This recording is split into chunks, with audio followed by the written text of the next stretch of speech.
Particular variety called Purple Sensation.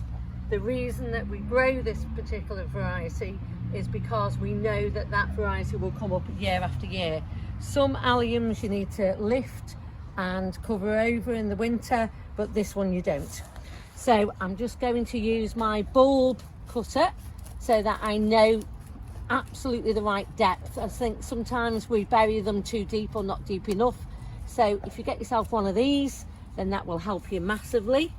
And then when you get your allium bulb, of course, you've got to make sure that you've got it the right way up. So that's the bottom there, and that is the top of the allium. And it's simply a case of in it goes, cover it up. So we're just going to cover that up and leave that, and I'm going to cover this whole patch.